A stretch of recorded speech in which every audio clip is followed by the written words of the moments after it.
One of the main reasons religion is so appealing to humanity is that we all have this ingrained, deep sense of the importance of fairness, and we live in a world that isn't remotely concerned with it. Right? We want things to be fair. We inject it into our stories and our myths. We try to impose it with our laws and our rights, but for some of us, that isn't enough, so they try to retroactively insert it as a starting condition of the universe. And if you don't examine that tendency very carefully, it can seem like that might tend you towards morality, right? If we convince ourselves and one another that the universe is just, it'll push us to be more moral because we're going to know that if we act out of accordance with justice, a divine retribution will counteract that in the future. But humans long ago learned why this falls short. Hell, the oldest book in the Bible, the book of Job, is all about that. It's all about how bad shit sometimes happens to good people who don't deserve it. Now, of course, Job recognizes the problem, but it falls way short of seeing the solution. Right? The hypothesis it offers is that there is some kind of divine fairness and justice. We're just too feeble of mind to comprehend it. At least that's what it says if you read Job generously, and I'll admit it's hard to be too generous with a book that has God bragging about opening the doors of Leviathan's face in it. But in a lot of ways, it's just a verbose rewording of God works in mysterious ways.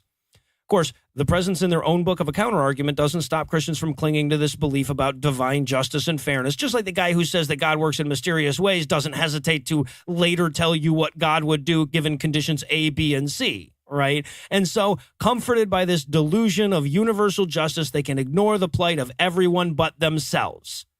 And that's the key. See, the real world is random. There is no God. Nobody's up there making sure we all get a fair shake or that we all get what we deserve. And you'd think the existence of people born without the ability to see or hear or walk would be all the evidence you'd need of that. But religions can construct bizarre rationalizations around those things easy, right? In the East, that's a punishment for some sin of a former life. In the West, we don't do a hell of a lot better. God just has a special plan for that person that requires that person to suffer a little more than most to fulfill God's design, which isn't fair or just, right?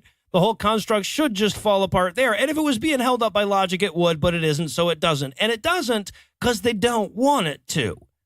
After all, life's easier when it's fair. I mean, I guess some of the time, maybe you employ this when you're on the bottom of the unfair, right? Like you can look at the asshole boss who has more money and more prestige than you, and you can say, but he's going to get what's coming to him eventually. And that's problematic, of course, because when you count on an invisible space wizard to rectify injustice, injustice goes unrectified. That seems pretty obvious, but it doesn't really matter because we don't count on that, right? When it comes to the administration of justice, we don't count on God to take care of it. Vengeance is his and all, but we like to give him a head start where we can. In fact, the more Christian you are, statistically speaking, the more punitive you want the justice system to be. Even though you're one of the people who thinks God's going to see to it that everyone gets what's coming to him anyway, which would be odd if one were under the impression that people cling to this delusion because it helps with people who are more fortunate than them. But that has never been what this is about. Right? Ultimately, the slights against us, the injustices that we're on the receiving end of, those are too heavy to move with this flimsy theological broom. We seek retribution for them regardless of our religious beliefs. But the slights going the other way, right? The ones where we have the unfair advantage, those ones are way easier to sweep away.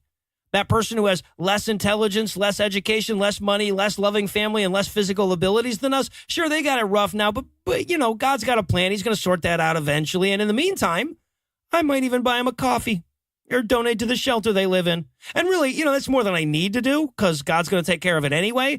And he must have done all of this for a good reason, must have a purpose in letting him suffer so much. So I'm really going above and beyond by even giving a shit. And I'm going to be honest, look, I'm sympathetic to the need for this bomb. I am a ridiculously privileged person. I mean, I'm white, straight, cis, male, American, so there's all of that. But beyond that, look, I was born to two parents that loved me and took care to educate me. I've been pretty much healthy all my life. I was lucky enough to meet an amazing woman early on in my life, marry her, and live happily beside her for decades. More often than not, I've had jobs that I really enjoy that paid me enough to keep the lights on. Hell, I'm 43 years old. I still have my hair, and I can eat all the ice cream I want without getting fat. It's not fucking fair that I have it this easy. And then I look out my window, and I see this broke-ass, jobless town where the median household income is $27,000 a year. So given all that, it's hard to look around at all the people less fortunate than myself and say, yep, system seems to be working just fine. I can afford to take a vacation in California with all my best friends, and somebody in this town can't afford their insulin. Looks like we've nailed society, and now I can enjoy all these advantages guilt-free. And that's where God comes in. Right? God is rarely enough when it comes time to say, well, I guess I'll just have to suffer with the pain of my disadvantage. But he's plenty enough when it's time to enjoy the advantage you have without all the attendant guilt that should come with it. And that's always been the problem with God in a nutshell, isn't it? His myth is never quite strong enough to get you to the answer you don't want to hear, but it's always strong enough to get you to the one you do.